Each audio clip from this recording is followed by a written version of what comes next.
Amen. I haven't spoken for the Oceania Sabbath meetings since October 10. It's been since October 10 before I've taken part in the Oceania Sabbath schools and sermons. So there's been quite a break of about 5 weeks now. I am really quite happy that Sister Marie is taking our next service.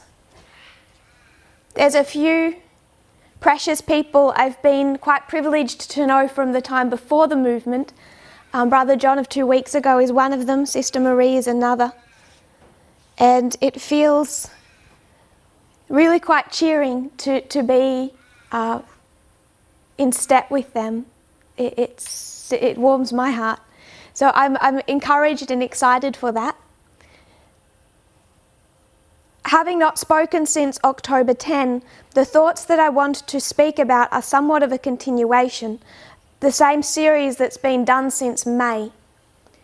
It's been broken up by a couple of camp meetings, beginning with Canada. Then there was the camp meeting for Islands of the Sea Ministry of Fiji. The latest camp meeting was Le Grand Cri a number of weeks ago. So I haven't spoken for Oceania's Sabbath meetings for 5 weeks.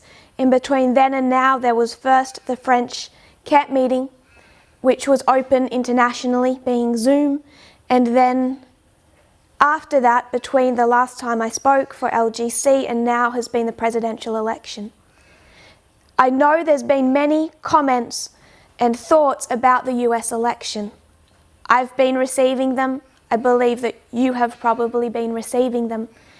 And one fear that I have and noticed, I had a conversation with a brother this week, and people think I'm blind. People think I don't know what's going on, that I can't see.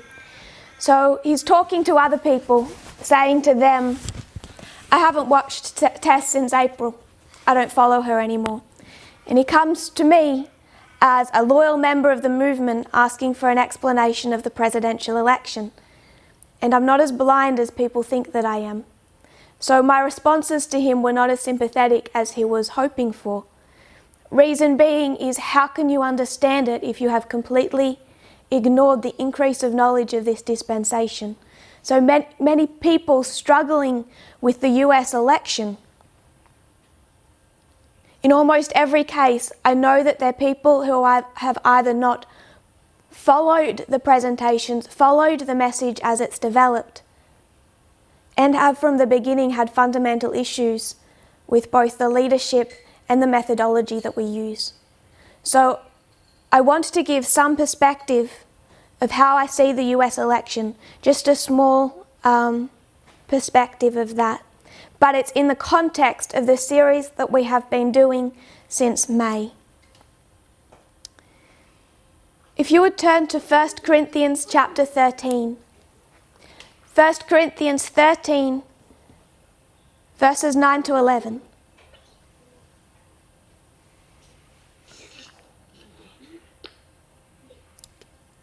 Can you mute all?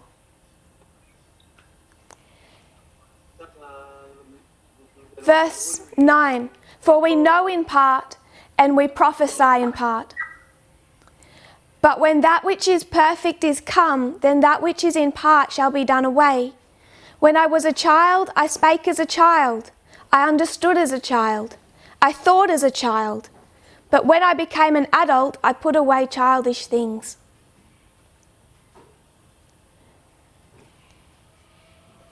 Even in that verse, I hope you can see the sexism. People might look at the man, they know a man wrote it, and they might tend to think, it's okay, he thinks mankind. Go to Ellen White's writings and see how she uses that verse. She'll use it to transition into a subject of men, gender men, and manhood. You take it to Pioneer Writings, A.T. Jones, he will say, the standard of society is to have really manly men. So the more of a stereotypical man you become, the better.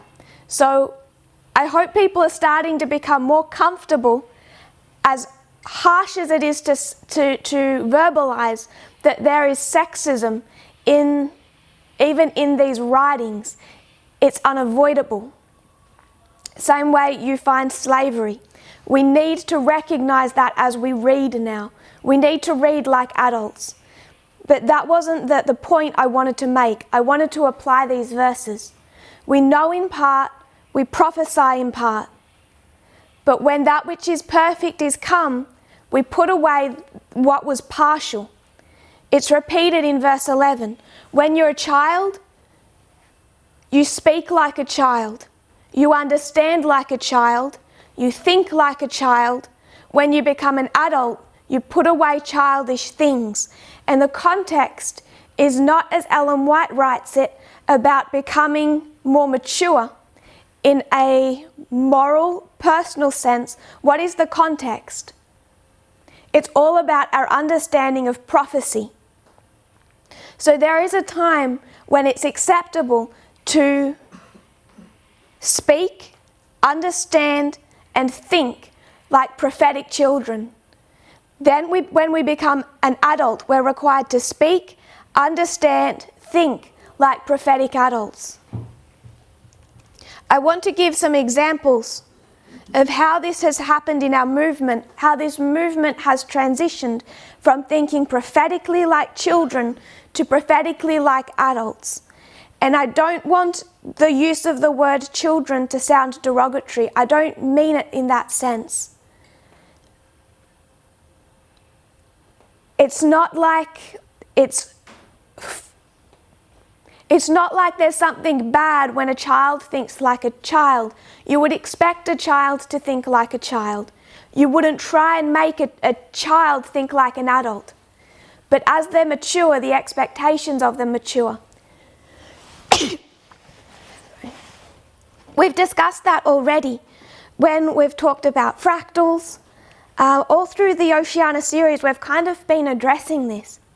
But I want us to look back and see how we've transitioned from thinking prophetically like children to prophetically like adults. When I went to Arkansas in October 2018,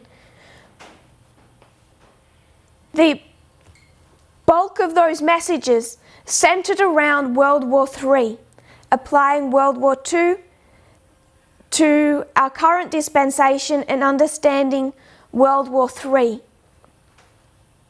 Many people struggled with those messages. Why did they struggle?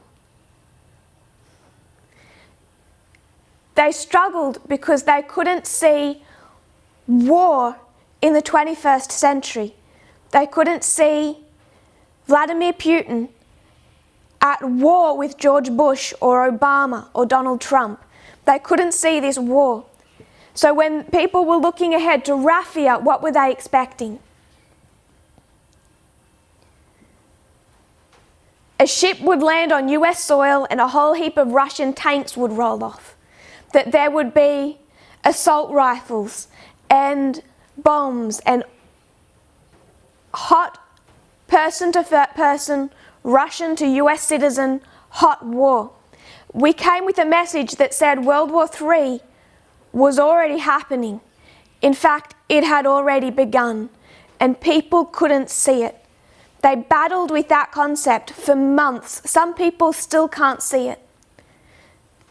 They've all left by now, but one of the reasons they had such a problem with that message is they could not see war between Russia and the United States in 2016. Therefore, they projected to 2019 a 200-year out-of-date definition of warfare. What we were trying to say to people is stop thinking prophetically about war like children and start thinking prophetically about war like adults. And it's the people that followed rigidly the first angel's mistakes in methodology, that struggled to make the transition to World War III. In connection with that same message, with the Midnight Cry, came a discussion of civil war and revolution. And we said that civil war in the United States started in 2001, had been going then for 17 years, by now for 19 years. What problem did people have? They have a 200-year out-of-date concept of revolution and civil war. They can't see it in the 21st century. So people in this movement could not recognize that there was civil war in the United States. What we were saying is start thinking prophetically like adults. We're in a time period under the Midnight Cry where it is required to make that change. We have matured as a crop. That was the work of the latter rain. Donald Trump's impeachment last year. What trouble did people have who followed the first angel's methodology? This is not just, if I can say it in a way I don't mean as insulting, this isn't just immaturity, it's ignorance. When you start seeing what impeachment looks like, not just that it didn't happen on the day, but impeachment by definition does not mean that a US president is removed from office. It's both immature and also ignorant, because often the two come together. Close of probation. What struggle did FFA and those following them have with the close of probation? The idea that Michael would stand up, probation would close, intercession would end for the priesthood. We said, right back in Brazil, beginning of last year, that is an immature definition of the close of probation and of fractals. FFA could not make the transition from thinking prophetically like children to prophetically like adults. And the study of the last president is, I would suggest, the final major hurdle that this movement imbibed that was thinking prophetically like children. In 2016, when that message arrived, it was particularly driven by the first angel. And what they did is they took a study that has perhaps some validity to it. I'm not willing to say how little or how much. They saw that there was something very special about the US president that was elected in 2016. They saw that he was special. And instead of looking at that special characteristic as prophetic adults, they took a childish, out-of-date perspective to that study that I'm suggesting you wouldn't even find in the study itself. Is there something special about the presidency of Donald Trump? Yes. I think whatever happens in the future, we're going to look back at his election and his presidency as being the cause of that effect. The same way in 1844, that US election was the turning point. Donald Trump represents the 1844, in that history, Democrat, Southern interest, slavery, serving candidate. And that Southern interest serving candidate won the 1844 election. It was the turning point of Millerite history. The presidency of Donald Trump has been significant and special. He has ended the United States as you know it. The problem is we took out-of-date, immature, childish applications to what that looked like. It's one thing for a Bible verse to say this is a turning point president. This is someone who's going to change the face of the United States in a way that is irreversible. It's another thing to take that study and say he's going to institute the Sunday law. There will never be another president after him. He's going to tear up the Constitution, take away your guns, institute martial law. Those are the expectations, not even found in the verses that were taken to that study. And they were taken to that study for the exact same reasons that the exact same people looked to Raphia and said there's going to be a hot war. It's thinking prophetically like children.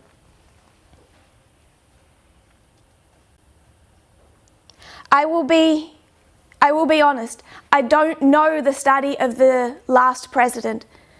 I have watched one presentation on that study. I have never studied it myself. I don't think I've ever taught it. So people now are expecting, I think, for some type of explanation, and it's hard to give an explanation of a study that you never actually understood before. But there are people sharing thoughts in the movement that there is some validity to that study. And I wouldn't be surprised if there is. I wouldn't be surprised if there's something quite valid to the study of the last president. My target isn't that. My issue is what we thought that would look like. What we thought US dictatorship would look like. Because if that study holds true and it's showing something very special about Donald Trump in that aspect, the study was not wrong. Millerite history acts as a second witness to that application.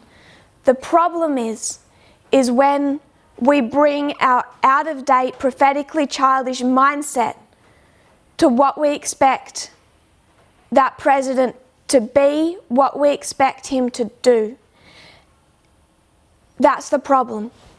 And when the first angel is leading that study as his favourite application, hanging everything on it, it's very difficult to challenge. But what I want us to see is that this is something we haven't done suddenly. It is something we've been doing for a long time. So I think many people are shaken by the idea that there were problems in that study. And to be honest, I have not been bothered by it. It does not bother me in the slightest. The reason that it does not bother me is because it's nothing new. It's the same issue we've been facing and fighting against in this movement for 18 months now. It's just a major subject, and I would suggest the final major subject that needed revisiting. We had to revisit US Civil War, World War III, the close of probation, and many other things as well. We had to address what they looked like. In the Oceania series, we've been addressing the Sunday law, and what have we been saying? A prophetic, childish view would be to look at the Sunday law and say, this is the US government being bad, and the US government is the US president. Therefore, at the Sunday law, you're going to see a really bad US president doing really bad things. That's a prophetically childish view of the Sunday law. We've been having to look at the Sunday law as prophetic adults. And what has that been doing, changing to our message? In some ways, people could argue that it complicates it. It doesn't necessarily complicate it. It makes it that much more perfect. Now we're seeing three branches of US government: legislative, judicial, executive. Who does Ellen White say the dragon speaks through? The legislative and the judicial. She doesn't mention the executive. So we've been looking at the Sunday law as prophetic adults, and when we do that, it is not so simple. And I'm going to change simple to childish. 2014. Who held the power in the United States? A prophetic child said Obama. That's why they looked to Obamacare as the Sunday law in 2014. It's childish. Sunday law 2014 must come for the president. President is Obama. Democrats are wicked. Obamacare was forceful. Therefore, Obama instituted the Sunday law in 2014. A prophetic adult looks at that 2014 history and says what? Mitch McConnell held the power over both the legislative branch and the judicial branch. So who passed the Sunday law in 2014? Not the US president. Next year there's a Georgia runoff to decide who controls the US Senate.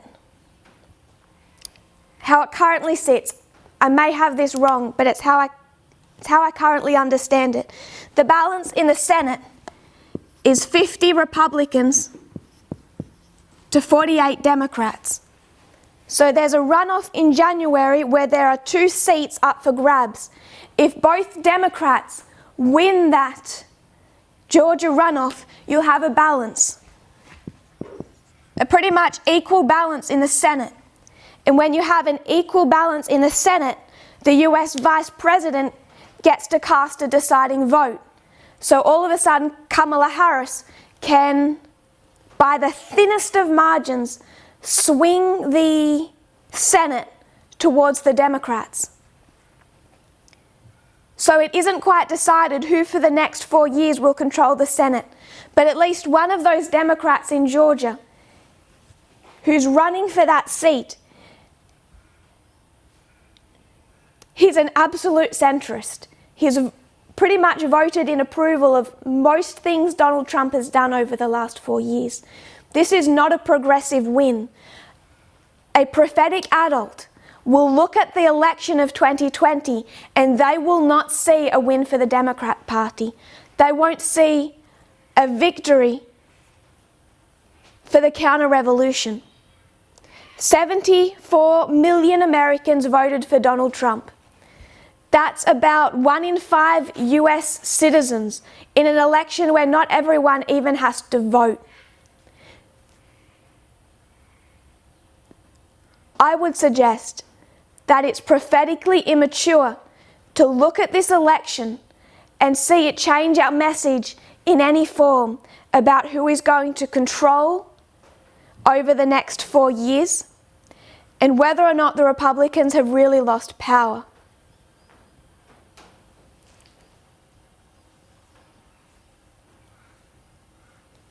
Coming back to, I just want to make one point about Millerite history.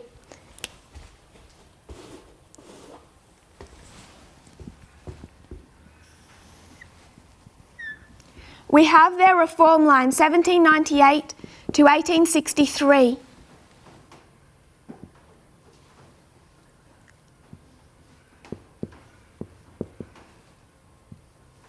(1850) marks the Sunday law, but we've discussed quite extensively now how their structure is different to our own. That meaning they have only one call to the church, and if they have one call to the church, when is the second advent for the first group?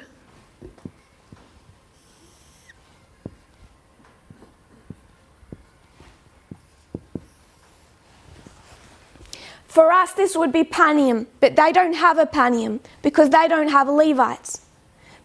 The second advent for the first group in Millerite history is 1850. So if we're the first group, what is this for us? This is Panium. So a number of people are looking at the US election in 1848, and I would suggest they're making the following mistake. They're saying in 1848, a Whig candidate won, a good guy, and that would suggest that the election of Biden is the election of the compromiser of 1848 who's going to institute the Sunday law. I think they're seeing 1850 wrong.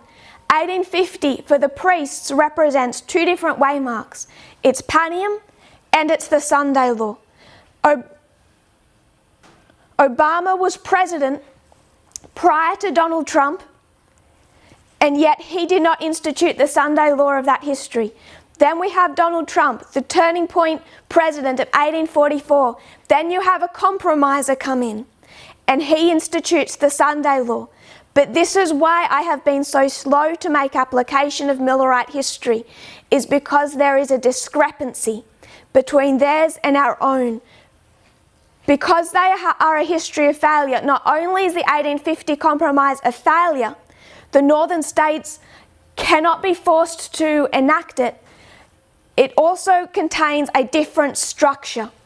1850, for us, represents both the Sunday law and Panem, and you have to know in an Amiga history which one is being spoken about. Biden is the president for Panem. That does not mean that he is the president for the Sunday law, because 1850, in the context of the 1848 election, is Panem for us, not the Sunday law. Does that make sense? Say that we go to the Levites end of 2021. It's almost December. Panem will not be early next year. End of 2021, not specifying a date, we go to the Levites. End of 21, end of 22, end of 23, end of 24. Our harvest is a tiny 2-year period. How fast has that gone? How little have we done? Say we go to the Levites for 3 years. That's pretty short. Come Sunday law, you're already looking at a new US election. Biden is not going to run for a second term. He's already indicated that. Even if he did, I'm not addressing just prophetically here, I'm addressing, to be honest, logic. The position the Democrats are going to be in after 4 painful years of getting absolutely nothing done, how do you think they're going to go in 4 years? It took every late night television host, every media news network, every black athlete campaigning, protests on the streets, a pandemic that's killed 250,000 Americans, and still 1 in 5 US citizens, without needing to, voted for Donald Trump. There is going to be no wicked, evil dictator in the White House to rally people in 4 years' time. There is going to be no massive changes under Biden that make the progressives happy. There's going to be no huge economical miracle that's going to happen in the United States. 4 years' time is going to be a frightening US election, and Donald Trump is not the scariest thing that can happen to the United States. I would suggest Ted Cruz should scare people a whole lot more than Donald Trump. He actually believes the far-right evangelical agenda. You can question whether or not Donald Trump believes that. To repeat, this is the structure of, badly drawn, of our alpha history, of any alpha history. You'll notice that there's a difference, not just in the failure of the 1850 Compromise. It is a failure. If I can speak immaturely, the bad party in Millerite history did not have the power in 1850 to force the Sunday law, the 1850 Compromise, the Fugitive Slave Act on the northern states. The fact that there was a compromising president is applicable to our dispensation, but I have never said that a compromising Democrat president passes the Sunday law, because we don't have that prophetic foresight. But it is one of the reasons this is a history of failure. The bad party did not have the degree of power they needed to enforce the Fugitive Slave Act. So when we look at the Democrats today, it is completely invalid and important to see them as the party of compromise. But to take that and apply that to Sunday law because of a history of failure has always been problematic. Separate to that, first of all, it's the fact that it's a history of failure. Putting that to one side, 1850 is two waymarks for us because it is the Sunday law, but because there is this structural difference in an Alpha history, they have no second harvest for the church, therefore they have no Panium. When you remove Panium in Millerite history, the second advent for the first group lines up with 1850. So Panium for us is symbolised in Millerite history by the same waymark that symbolises the Sunday law. Does that make sense, Brother Curtis? You have a history of failure, which means that the bad party doesn't have sufficient power to enforce it. It's a direct cause of the Civil War because they feel cheated that it wasn't enforced. Separate to that, you have the structural discrepancy, which makes 1850 represent two different waymarks for us, Panium and the Sunday law. Where I see mistakes happening is I think that some people are feeling that Biden is therefore the compromised president of the Sunday law. And I would suggest that's taking two issues from a history of failure into a history of success. First of all, the amount of power the Democrat Party will be allowed to have. And second of all, he's the president for Panium. 1848 election elected a Whig, a compromiser, for 1850 Panium. That does not mean that Biden is the president for the Sunday law. 4 years' time, there's going to be another election in the United States. I don't know who will win. We are heading towards the formalisation of the Sunday law. We have a lot to learn. But based on the amount of power that the bad party needed to enforce the Sunday law in their history, based on 74 million Americans in our history who can't, despite every effort by every person possible, including some Republicans, to prevent Trump's re-election, including 250,000 US deaths, 1 in 5 still voted for him. And voting isn't even compulsory for a US citizen. So 4 years' time will be an interesting election. So to summarise, whether or not there is light in the study of the last president, there probably is. I can't go back and explain that study without understanding the original, and I don't. What we have been sure for some time is that we are changing from thinking prophetically like children to prophetically like adults. Most of the people who have already left this movement have left because they could not make that transition. They could not understand World War III. They couldn't understand a current civil war.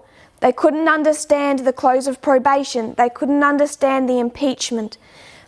They couldn't understand a change in leadership with much more sophisticated applications. And because of that, because there has been, from 2014, a 6-year history of trying to transition this movement, we have systematically dealt with errors. This is just one more of them. I think the last significant error. And so from my perspective, I don't really see why it's such a big deal. It's not a standalone case of some type of error that God wished this movement to imbibe. It's part of one ongoing problem, a problem that we have been dealing with since at least the end of 2018. So I want to transition a little now. We tend to take our time discussing external events. And for some time now, people have been asking questions about this study of the last president. And I understand why. I understand why it's something that bothers people, that shakes people. And so much of this focus over the last time period for many people has been external events. And so I knew in coming into this study that I would need to discuss external events. I would need to discuss the US election. There is not the time to study that people think there is. There really isn't that degree of free time in a history when organisation is even prophetically our number one job function as leadership. So usually this year, particularly since April, the week is very busy with organisation, with private questions, with these different subjects, particularly dealing with everything that relates to organisation in this movement. So Thursday night usually becomes the panic time for me. Thursday night, Sabbath is approaching. I don't have any notes. I don't have a formalised idea of what to say. And it starts to turn into a panic. And my family will attest to that fact. I think I complain and cry out for sympathy every single time. And I'm sure I'm not the only one who understands that process. And Thursday night this week, just as I'm trying to start to think about what needs to be said today, how it needs to be formalised, how it needs to be brought to the people, looking at the external events, looking at the US election, I hear from a sister in this movement. And I'm not going to disclose any private details, but she's discussing a case of other people in this movement that she's observing, and I will read you one message. The girl asked me for help. More recently, her father, whom she loved, hit her in public with a leather strap. And I'm going to be honest, I stopped caring about the US election. I stopped caring about the last president. I do not care about the US election. So I've done the part of the study when I'm going to discuss the US election, and now I want to discuss something else. From the time I got that message to 2 a.m. Thursday night, I did not care about the US election. It's been 18 months now of dealing with the subject of equality in this movement. And I want to go back and give a little history.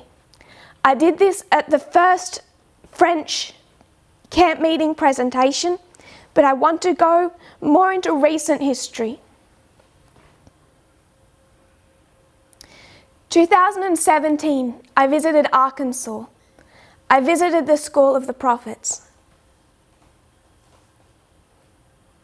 I've discussed before, I've mentioned before, because I think it's relevant, that sexism, the subject of sexism, the issue of inequality, of nationalism and racism has been the driving force of my life from the time I could crawl. I have one memory before this subject, and I was crawling.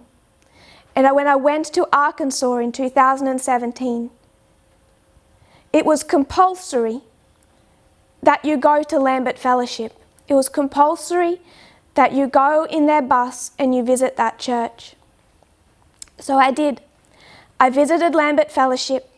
It took me a couple of weeks, and it was for me as if you were asking a black person to go into a segregated church.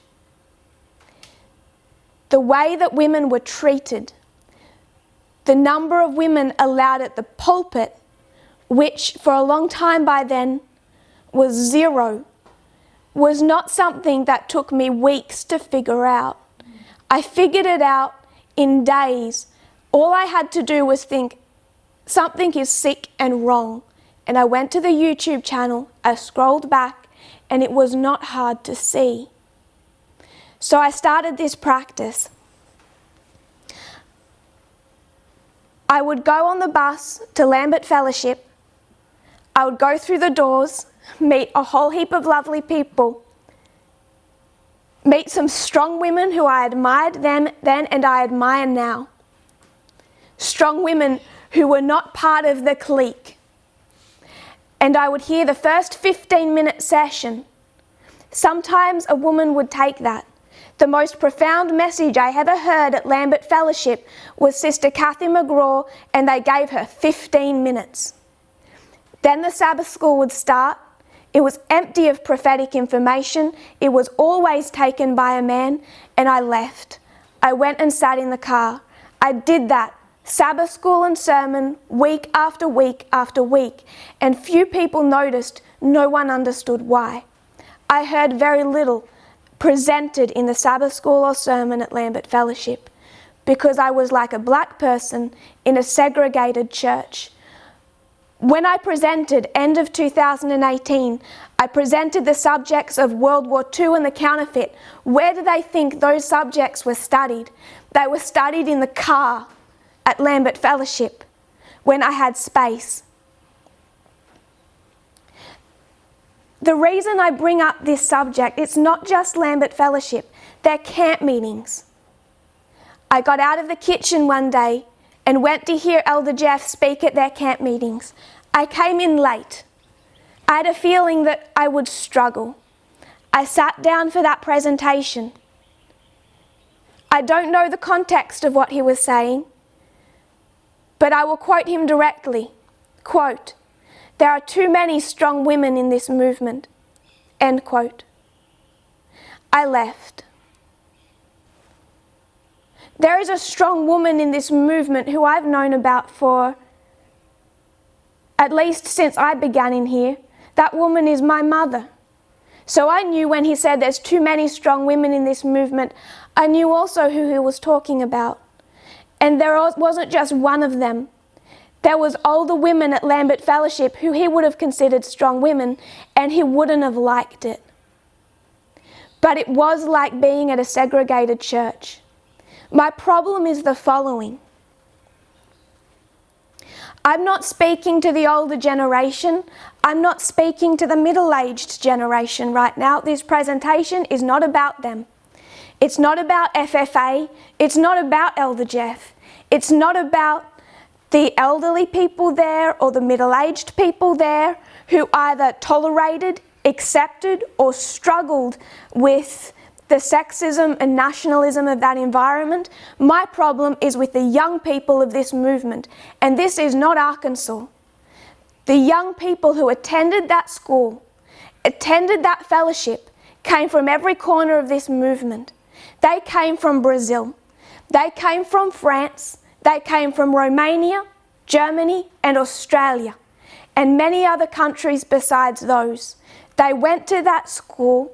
They went to the camp meetings. They went to the fellowship. And what I couldn't understand is why I was walking through a sea of blind, not elderly people, young people. What I couldn't understand is why I was walking through a sea of blind young people, 35, 30, 25, 20, 18, blind.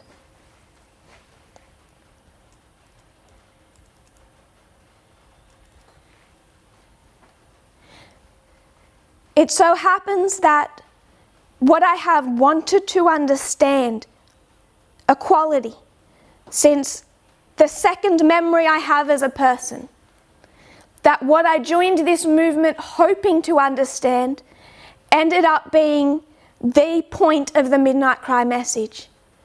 And when it became that point, which was not just at Germany last year, but right back in 2018 when I taught, I did not have to teach that message. I could have taught someone else and had them go forward with it.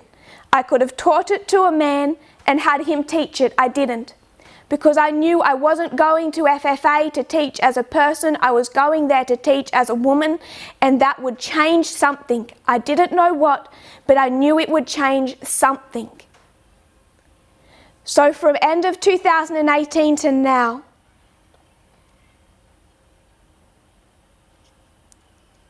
the subject of equality was brought before the movement in a way that became increasingly visible, culminating at the German camp meeting last year, the international camp meeting.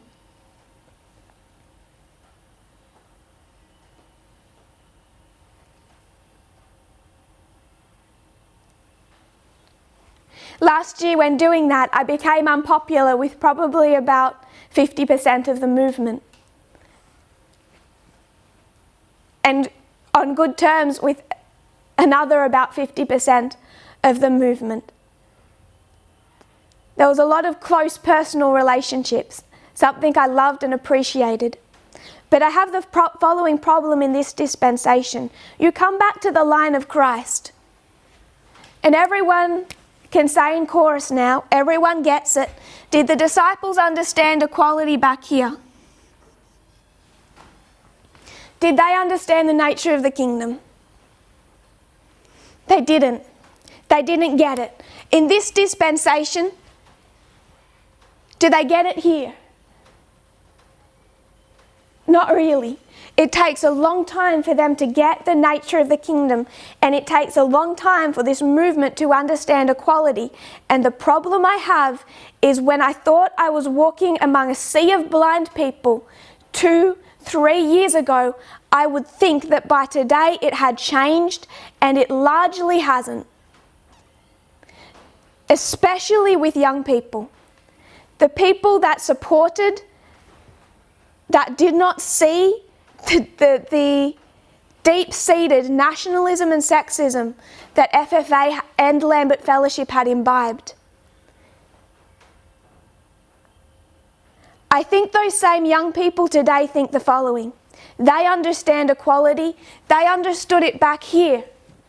And now the reason that this is an issue, that people don't understand it in this history, is because of all those leaders, those conservative adults, elderly people, middle-aged people who haven't figured it out yet. And I think the young people feel safe, that they're okay, and it's just those older people that need to sort themselves out. I think the young people think all of those homophobic people just need to get with the times and figure out homosexuality, deal with their homophobia. Homophobia has already been made quite clear in this movement where we stand on it. Now we're just working out the details. The people that cannot deal with their homophobia, they're already out of this movement. They just don't know it yet. That test has already come. Now it's just details.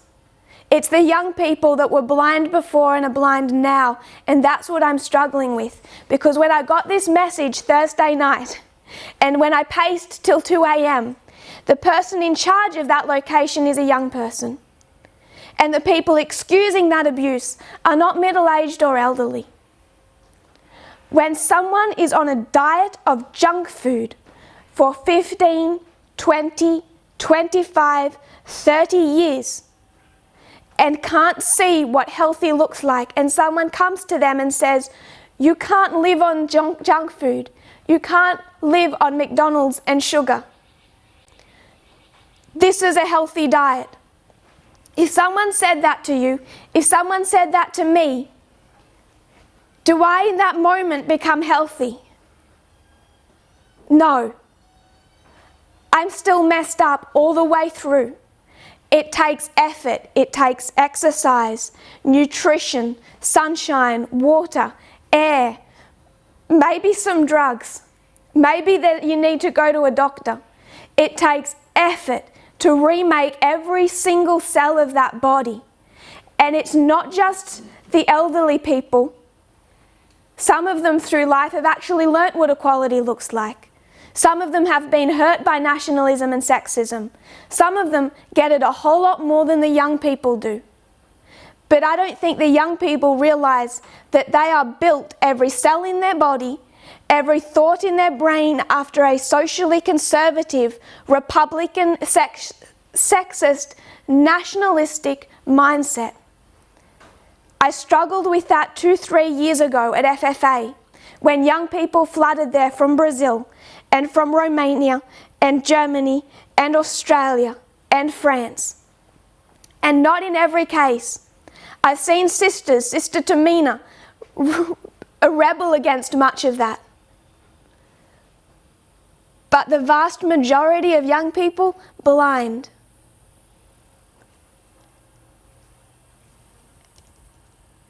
What's the point of speaking about the US election. What's the point of it? Because frankly, you can learn about it from CNN. I don't need to talk about the US election. The reason we discuss the US election is because it's an external event that shows us the internal changes that need to be made. So to just discuss the US election this week, to be honest, I had absolutely no desire to. What would be the point?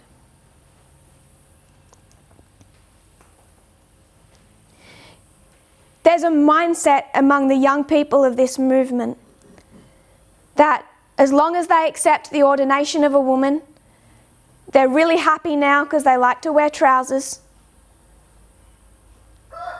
Many of them embracing whatever subject of homosexuality arises inside this movement, that they've done any unlearning that's necessary, and they're waiting for their leaders, they're waiting for their parents, they're waiting for the elderly people of this movement to just get their act together. The problem is the repeated failures that I see are among the young people. And this shows time and time again. The problem is the following. Equality works just fine back here when you understand it like a child. When I'm targeting FFA, when in Guadeloupe, when in Zimbabwe, when in Germany, when in Brazil, I'm shining the light on the sexism and nationalism of Elder Jeff, of Future for America, of their worldview. And when I did that, I think people thought that they understood the subject of equality, that they'd got the point. I think they understood equality like children. The problem is in this dispensation, we're seeing how deep it runs, how deeply it's imbibed, and just accepting trousers and women's ordination and not being homophobic is not the type of restructuring that the young people in this movement need to do.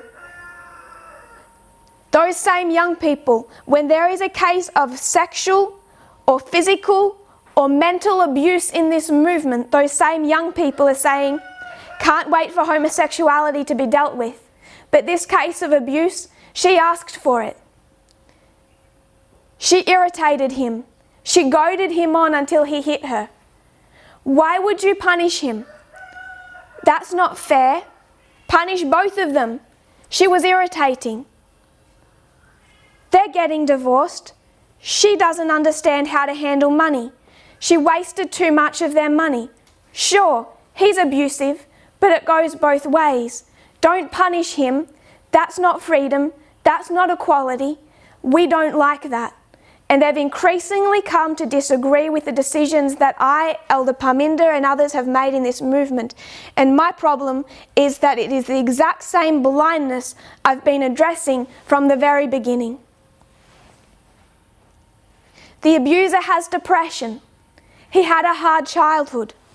Why can't you just leave things in the past, forgive and forget, give him another chance? Surely the message of equality and freedom doesn't create a movement where the leaders punish people. I would object. It does just that. We have had a childish, many have had a childish understanding of equality. And the problem with the young people is I don't think they realise how deep their own thoughts of inequality go. I could give example after example after example. Makeup is an easy one to see because people pursue the idea of makeup. A young sister asks, can't I just wear some mascara? What's wrong with mascara? My problem with mascara is not that it turns a woman into a Jezebel or she becomes a man tempter. It's not that mindset. The mindset is that it is sexism. And it's not that hard to see. Last year, I told FFA that a woman should be wearing trousers. It conflicted with their sexist worldview. And instead of embracing the message that was so clear, they said, We need to go away and meditate on this. We need to go away and pray about it.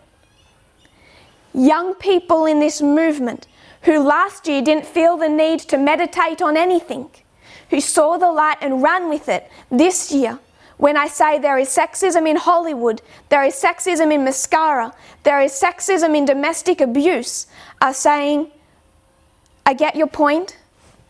I need to go away and pray about it.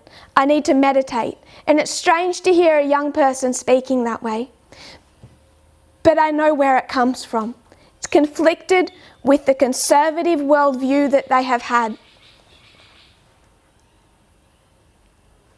The truth is not hard to see. When asked in an open-ended format to name traits or characteristics society most values in women, for 35% of US adults, they named physical attractiveness as the number one trait or characteristic that society values in a woman. 35% answered that for women, 11% answered that for men. 71% say women feel a lot of pressure to be physically attractive. 79% say they feel the pressure to be involved parents. Much larger percentages for men. Where does this drive for a woman's beauty standards come from? Does a man look in the mirror and feel deep-seated insecurity about the length of his eyelashes? Why is that something that's put onto women?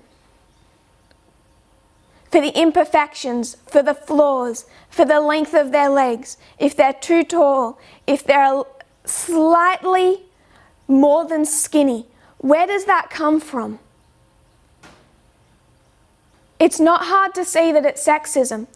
We've discussed a lot second wave feminism. There are three particular waves of feminism. First, second, third wave feminism. The one that fits most neatly in the prophetic framework is second wave feminism. Second wave feminism was the feminism that called on women to discard the beauty stereotypes of their countries, to let go of their makeup, their jewellery, to abandon those stereotypes. And there was a backlash because women feared that if they pulled away from these things, they would be seen as radical, and they didn't want to be identified with radical feminists. So they embraced makeup and jewellery and tried to incorporate that into feminism. They were afraid of being rejected by society, discarded, humiliated, criticised, worse, ignored. Women had just started entering the workforce. They felt the pressure in an already sexist environment to find recognition, to not be overlooked, to try and move forward. And second wave feminism, as it called women away from beauty standards, away from makeup and jewellery and all of these things that have been imposed upon women, it made some afraid. They didn't want to be identified as a radical feminist. It's not a coincidence that at second wave feminism, prophecy is highlighted to us. 1989, US court case about gender discrimination. It's 1989 when the Supreme Court applied the Civil Rights Act to women and gender discrimination. Price Waterhouse versus Hopkins. In 1978, Ms. Hopkins joined the Washington office of the old Price Waterhouse accounting firm and was, by all accounts, one of the company's top management consultants. She developed computer systems for clients and was responsible for winning the firm's most lucrative contract, a project with the State Department worth up to $44 million. Job evaluations praised her as a terribly hard worker and one of the very best. In 1982, she was the only woman among 88 candidates for partnership at Price Waterhouse, which at the time was one of the country's big 8 accounting firms. She was rejected. The reasons she learned had little to do with the quality of her work. Someone said, either you loved Anne or you were intimidated to no end by her. A sympathetic male boss who had recommended her for promotion explained that the company's hierarchy thought she should walk more femininely, talk more femininely, dress more femininely, wear makeup, have her hair styled, and wear jewellery. Quoting her, "I have wondered what might have happened if I had been a partner during those lost years," written in her 1996 memoir. Second wave feminism, prophetically placed, deals with the beauty expectations placed by society, by Hollywood onto women. Price Waterhouse versus Hopkins, 1989, explained in her memoir, 1996, Formalization of the Message. Beauty standards, makeup, jewellery, the pressures for physical perfection placed upon women and the lengths that they go to attain that, the insecurity that drives them to do that, the social expectations that drive them to do that are as much a part of this message of equality as is ordination and trousers. And the people pursuing these things, saying, all for homosexuality, let me wear mascara. When it comes to a crisis point in this movement and there's a case of abuse, there's an issue, they always demonstrate they have not accepted equality. Because these things prophetically, and we should just be able to see logically, are embedded in sexism, but it's more than sexism. It's nationalism. Because it's cultures that push and force this on society. There are 2 countries in this movement that have schools, have had schools, leading schools that have been the focal schools of this movement for some time now, the United States and Brazil. 2 countries that if you think of a socially conservative far-right dictator you will think of is Trump and Bolsonaro, United States and Brazil. You could compare and contrast over and over again between the United States and Brazil. The top 2 countries for plastic surgery in the in the world, United States and Brazil. The problem is, people also embrace their culture. And these beauty standards that particularly women face under pressure when they do not see where these come from, it's not just sexism, it's nationalism. We are required to fight against our cultures, not embrace them, not compromise with them.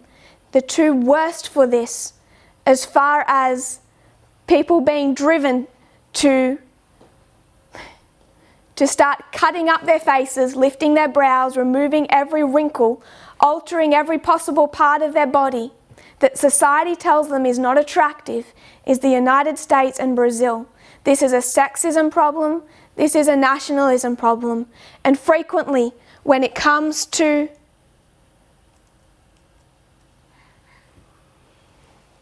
race, it's also a racism problem.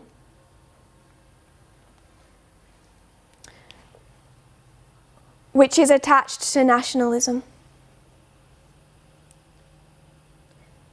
People run to Hollywood. They think that Hollywood shows equality. You find me more than a few movies that demonstrate equality. Hollywood does not lead society towards equality. It reflects what society wants to see because it wants to sell movies. So if it thinks enough people will go watch Harriet Tubman, they'll make a movie on Harriet Tubman. And if they think enough people want to see some socially conservative, sexist, obnoxious man killing people in a foreign country, they'll make plenty of movies about that too. I watched It's Not American. There's this animation I watched some time ago They did one in 2010, they did one, I think this was in 2016. And it's a foreign country, but it was this cartoon movie with animals for children. You had little dogs. You know, you understand the animal cartoons that they make. This was an animation, an animated movie. The heroes were all dogs. In that movie, they put someone with a stereotypical black American, African American lingo, accent, how you would stereotype an African American man, how they would speak. He wasn't a dog, they made him a monkey, and then they made him the dumb one in the movie. This is a 2016 animation for children. Hollywood isn't much better. That was Russian. The amount of racism, sexism, and homophobia that exists throughout entertainment is not something that just this movement recognises. The problem that I think people have is they think that we have taken this message of equality from the world. We never did. We never have. I didn't need the world to teach me what equality looked like. We understood equality, and then we saw where the world succeeds and where it fails. We've never followed the world standard. We don't follow it when it comes to makeup, jewellery, or entertainment. It's not just in those subjects. It's not that I got messaged on a Thursday night, but the two are linked, because the same young people embracing those ideas are the same ones telling me when there's a case of abuse in this movement, be gentle on him. Don't be harsh. She really has a problem. When I became an elder in this movement late last year, I'd been ordained, I think, perhaps a matter of hours. And someone came to me and they said, you know, there's this rumour going around the camp meeting that you're attacking people who won't call you elder or who don't call you elder. That you're demanding that people have to call you elder. So I will clarify, since then I've told a few people off. Because when someone says in one sentence, Elder Parminder and Sister Tess, I don't care what they think of me, I never have.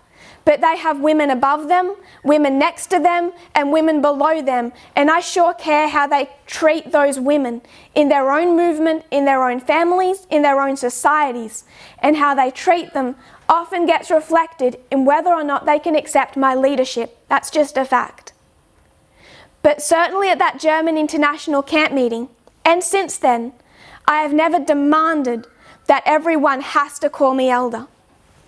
And I had a glimpse into what was a fascinating premonition. Because this is essentially exactly the thinking of the far right. This is what they do, particularly to women, particularly to women in leadership. It's background gossip that, like a grain of sand turning into a really ugly pearl, just gets wrapped around misinformation, disinformation, until it transforms into a conspiracy theory. And that conspiracy theory is designed to destroy people.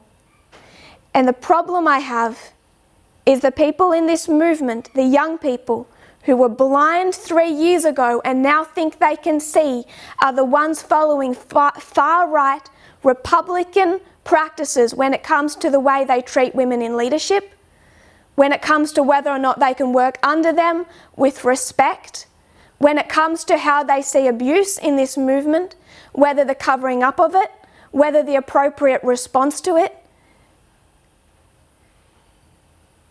And it is reflected when it comes to equality, when it comes to Hollywood and makeup, but it's one aspect of a much larger problem. It is not a case of young people getting equality prior to November 9 and then those elderly disciples who just need to be dragged along after them. That is not what has taken place. The problem is the young people. It was blindness years ago. It's blindness today. And with that blindness comes a failure to see cause and effect. I've had almost 30 years of observing how equality works in society and in Adventism. From the day I entered this movement, which was hearing an incredibly sexist Mark Bruce, who couldn't even speak to me, teach, didn't stop me from joining. I've observed the sexism in this movement.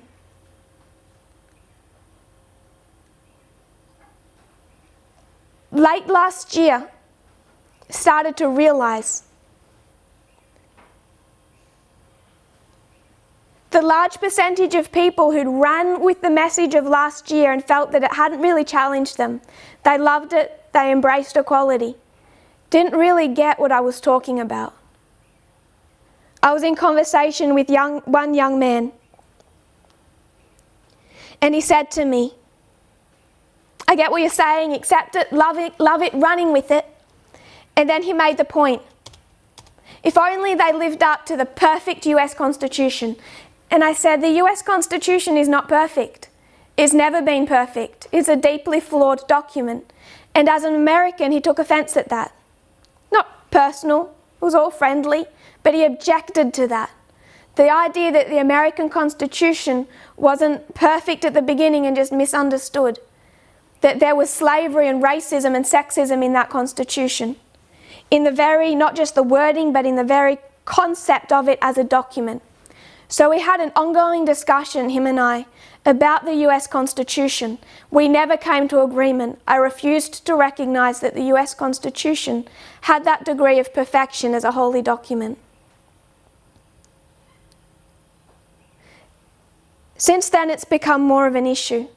And I realised that at the time I hoped this doesn't have to come between us, it actually has. And the problem is that while embracing equality, the whole idea about the US Constitution being this great God-led document is deeply nationalistic. It's coming from the same place. Equality was understood and accepted on a superficial level that only gets you so far. All you need is a female boss you don't like for her to become nasty.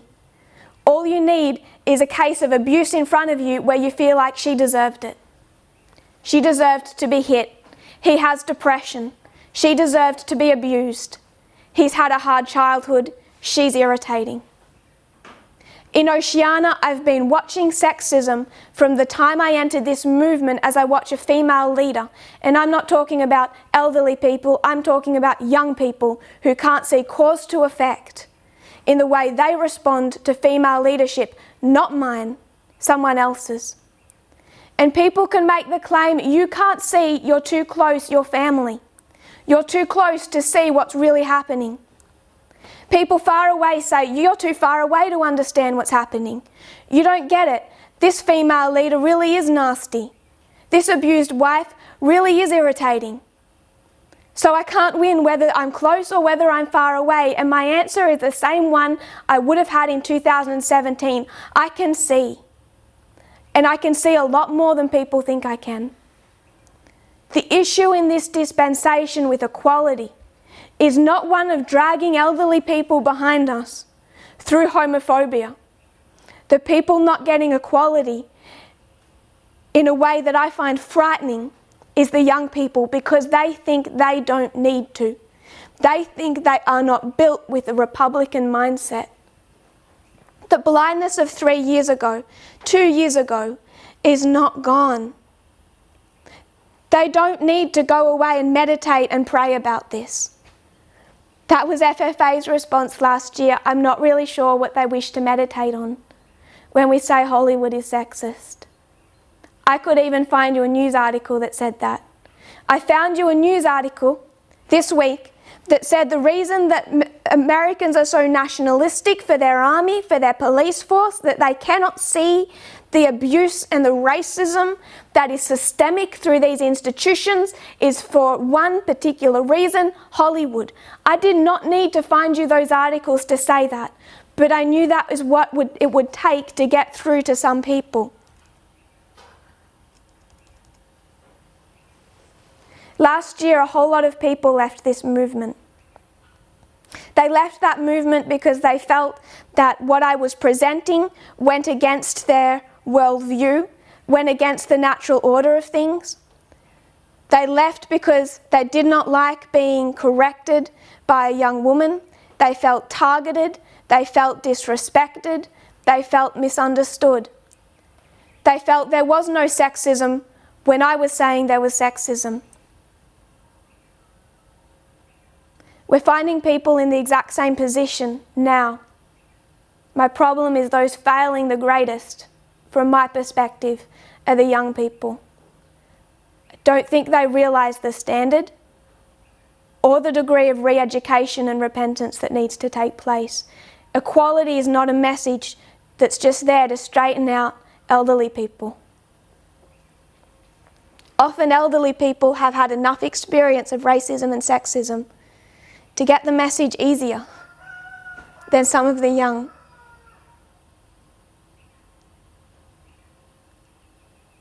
So I didn't really have notes for today. I didn't really have much of an idea because, to be honest, from Thursday night, I wasn't sure what the point was of discussing the US election because I've been discussing equality for 18 months now. And the US election won't help you. Understanding any of this won't help you unless we're able to look internally, see the sexism and the nationalism, not just in ourselves but in our friends. Because a whole lot of people left last year not because they were convicted that this movement was in error, but they followed their friends and they followed their families. People will follow their young friends out of the movement in this dispensation, and they will not leave because a woman leader is mean, a woman leader in middle management is nasty. They will not leave because we don't know organisation properly. They will leave because they never understood equality for the exact same reasons that FFA left before. If you feel targeted, disrespected, misunderstood, imagine how Elder Jeff felt. But I'm not wrong. Not on this subject. Not now. I didn't start doing this work to earn money. That doesn't work. I didn't enter this work to be popular. That hasn't worked. But I'm a lot less popular this year than I am last year. Because the message, when understood like an adult, targets a much larger group of people. This isn't just FFA. So I didn't come in to be popular. That's okay. But it's painful seeing friends leave.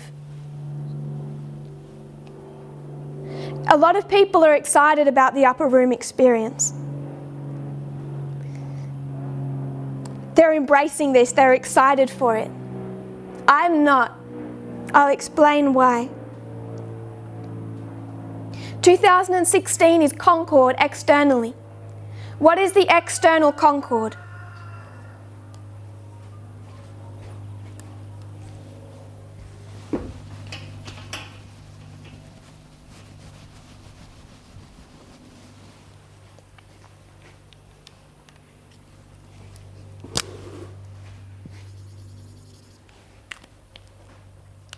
Concord looks like the following.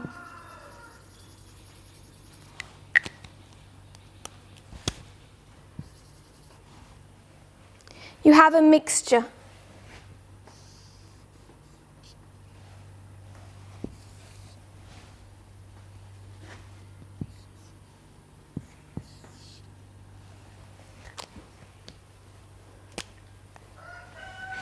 That mixture divides.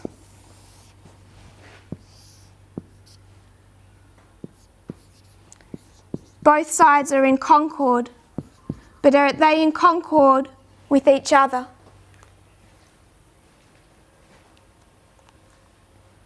You have white supremacists, Black Lives Matter.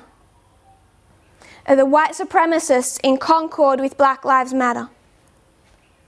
No, they're in concord with each distinct, their own specific group. That's 2016. Trump is not in concord with Hillary Clinton. Instead, you have two distinct sides. 2020 is Concord. What do you have? George Floyd. Do you have white supremacists and Black Lives Matter coming into Concord? No. You have two distinct, demonstrable sides. White supremacists, Black Lives Matter. Concord unity sounds like a wonderful thing, but it's incredibly painful because unity comes through separation. Concord 2016, 2020 is a separation between two sides. The upper room experience is the same. Unity comes through separation. It comes through the everlasting gospel. It comes through division. So I'm not sure what about the upper room people are so excited for. The unity between a small group of people is a wonderful thing, but the separation is painful. And that's why I have not, for some time, been incredibly excited for this process. And one of the reasons why there is division in this movement, in this history, as we head towards the formalization, as we prepare to do our work, the reason this movement is shrinking, the reason it will be the 300, is because there is a division between those who understand and can see and those who don't understand and are blind, those who accept equality and those who feel it conflicts with their worldview, those who are willing to stand with the truth and those who just wish to follow their friends. Equality was not understood.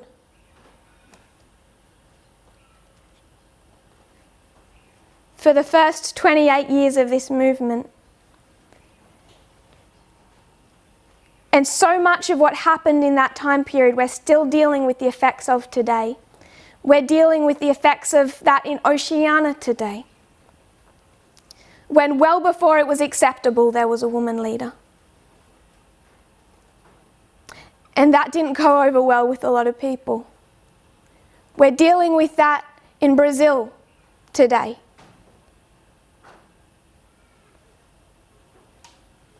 Where instead of taking issues to leadership, things become gossip, things become misinformation, wound around disinformation, develop into conspiracy theories designed to destroy a woman's reputation. And I'm sorry, but that's the behaviour of the far right. We don't work like that. It's happening all through this movement. And it's causing division. And it's not division on a personal level, it's a division over equality. People who think they can see and are blind. And my target is not FFA. They felt targeted last year, they left. My hope is that the young people wake up to the danger they're in. We have a lot of work to do. Can you imagine the amount of work we have to do when we go to the world and we take not just the external prophetic understandings, it is profound.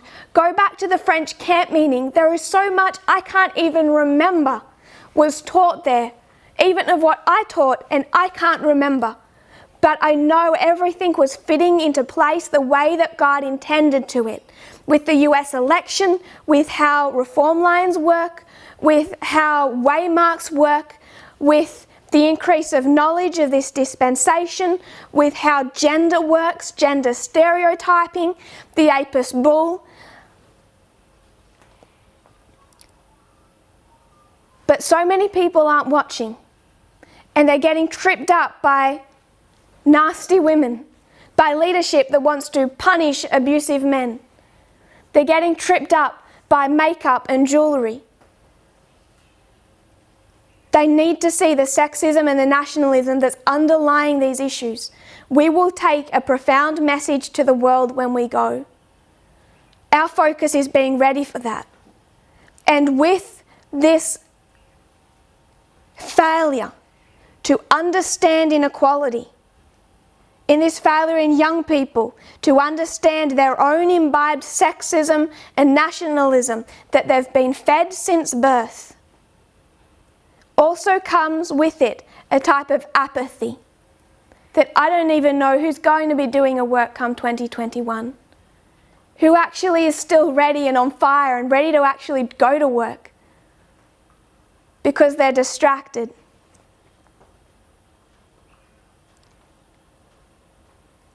A whole world needs saving, and I feel like the ranks are shrinking, and maybe that's what inevitably is going to happen. But I couldn't stand up today and just give someone an explanation of the presidential election. We haven't begun to discuss what I would like to discuss about the US election. The Levites who are going to embrace this as evidence of this UN agenda, this deep state, Biden, these liberal,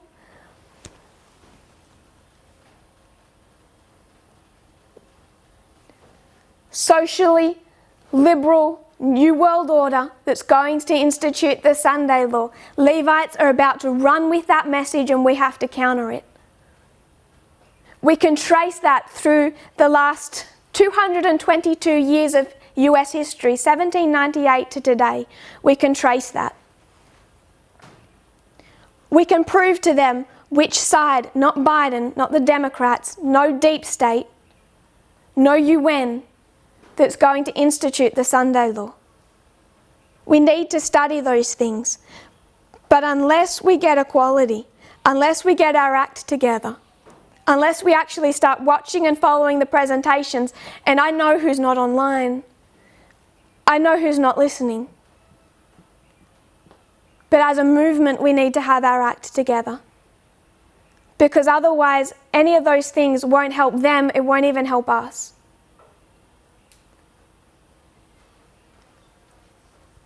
Parts of Africa had no problem with equality until we went there and said, you want equality?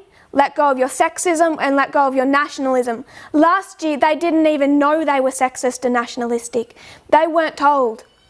And we targeted the dowry system. And all of a sudden, we're saying that you, young person, not elderly, most of the young people in the movement are in Africa. Your attachment to the dowry system is ingrained from the time you were born. Sexism, nationalism, pride of culture. I would say the same thing to Brazil when you ask me about makeup and jewellery. Deep set sexism and nationalism. And you cannot move forward without opening your eyes and seeing the damage that sexism and nationalism has done and continues to do to women in that country, men and women. Whether it's in Africa, whether it's in Brazil, whether it's in Romania or Germany or any country, the young people have a problem. And we can move on next time. I'm not teaching again till December 19. I already know that'll start some conspiracy theories. It'll be a health problem or a breakdown, or maybe I'm embarrassed by Biden winning the election. I already know what a few behind the scenes will say. None of the above, simple reason, not presenting till December 19. And then I would really like to move on and discuss the last 220 years of that thread of fundamentalist Protestantism that connects slavery with the National Sunday Law movement, with the Constitutional Amendment movement, right through Jerry Falwell and into today. You can trace that, we need to. But these external events only serve one purpose, and that's to change us. And as long as I keep getting messages from inside the movement like I did Thursday night, I don't have much of a desire to discuss external events. Pray you'll forgive me for that. We need to see our individual responsibility. It's not my responsibility alone to stop these things happening, it's yours. The first thing you can do is open your eyes. If you kneel with me, we'll close in prayer. Dear Father in heaven, Lord, this movement has been beaten. It has suffered so much as a movement, particularly through these last 2 years. People are tired. People are worn out. But Lord, open our eyes. I pray that we will see as you see, not as our culture, not as our upbringing, not as our own perspectives, our own feeling of the natural order of things dictates, but as you want us to see. 74 million Americans voted to Donald Trump because they think that that is the natural order of things, that that is the correct worldview, that his behaviour is acceptable and necessary. 74 million people. And today as a movement, there are so many people with still their own ideas of the natural order of things, of right and wrong, of how equality works, and they're wrong. And it's becoming a salvational issue for them and those influenced. Lord, we don't want to lose a single soul. It becomes inevitable when your messages are not understood. It's not a choice I can make. But you don't want them lost either. Father, I pray for a reckoning in this movement, an eye-opening reckoning, that people can see and change and realize not the sins of the elderly, not the sins of their ordained elder, not the sins of the leadership of their ministry, but their own as young people. The sins, the worldview, that does not need just a little shake, but a radical transformation. Not just in current events, but the perspectives they've had for years. Lord, I pray for this. It's necessary. We fear and dread division in this movement. Lord, you said the midnight cry message would come to separate wife from husband and child from parent. That has been inevitable. You even promised us, told us that that would take place. And we see through the movement, marriages disintegrate, families torn apart. All because of your message and your leadership. All because we're worshipping the Apis bull, which tells us what we think you should look like. Therefore, what we think your kingdom should look like. And we're wrong. Lord, this history is a history of success. This movement will not fail. On so many lines you tell us we're going to succeed. But Lord, we don't want a single one of those people to not have a part in that experience. So whatever country they come from, whatever demonstration of sexism and nationalism, I pray, Lord, they might see it. They might wake up in time to be saved before they're lost to you. I pray this in Jesus' name. Amen.